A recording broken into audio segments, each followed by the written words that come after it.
So starting in the late 1940s and early 1950s, led by the United States, the world's capitalist economies, and especially the rich economies of Europe, North America, and others, moved gradually towards reducing trade barriers, reducing barriers to investment, reducing barriers to financial flows.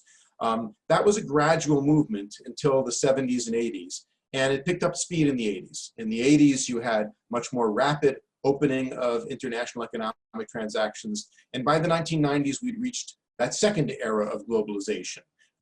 It was not just the industrial countries at that point. A lot of developing countries that had been quite protectionist and quite enclosed within their own self-sufficient economies began opening to the rest of the world. And then the most stunning move was the fact that between 1989 and 1991, the Soviet Union, Eastern and Central Europe, its allies in Eastern and Central Europe, the so-called centrally planned economies, abandoned centrally planned socialism and moved towards integration into the world economy. China and Vietnam had done that in '79. And so by the 90s, essentially, almost every country in the world had thrown in its lot with globalization.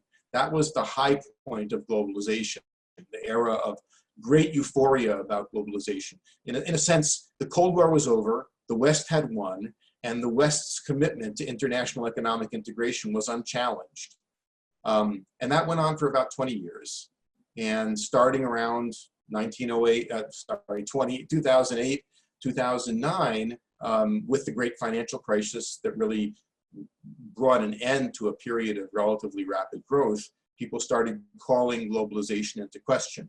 And the past decade has been one in which many, many groups, political parties, political movements around the world have been questioning whether globalization is in fact a good thing.